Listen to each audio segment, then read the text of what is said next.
Kaleshwaram project ద్వారా 18 లక్షల ఎకరాలకు నీరు అందించడం లేదని సీఎల్పీ నేత భట్టి విక్రమార్క అన్నారు. ప్రాజెక్టు పూర్తయి రైతులకు సాగునీరు అందిస్తున్నామని చెప్తున్న మంత్రులు, కాంగ్రెస్ నేతలు కాళేశ్వరం ప్రాజెక్టుని విజిటింగ్ చేసేందుకు ఎందుకు అనుమతి ఇవ్వడం లేదని ప్రశ్నించారు. చాలా అద్భుతం ప్రపంచంలోనే చూపిస్తా ఉన్నారు. మొన్న అయితే కేటీఆర్ గారు మాట్లాడారు. అమెరికాలో ఉన్న civil engineer society of America వాళ్ళు కూడా చాలా ఆశ్చర్యంగా వచ్చి చూసిపోయారు అని కాళేశ్వరం గురించి చెప్తా ఉన్నారు. అందరూ దేశ విదేశాల నుంచి వస్తా ఉన్నారు, ప్రపంచ దేశాల నుంచి వస్తా ఉన్నారు, అందరూ చూస్తా ఉన్నారు. కానీ మీరు చెప్పిన 18 లక్షల ఎకరాలకు మాత్రం బ్యారేలు కట్టారు, నీళ్లు మాత్రం ఇంతవరకు లేదు. నీళ్లు ఎందుకు ఇవ్వట్లేదు?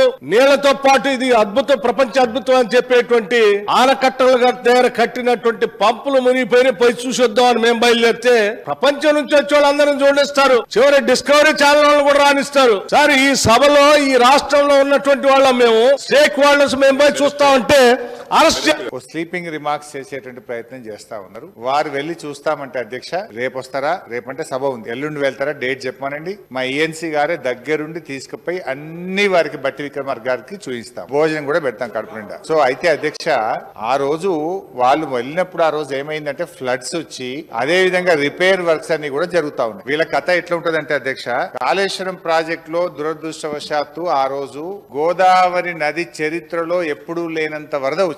First time in the history of river Godavari.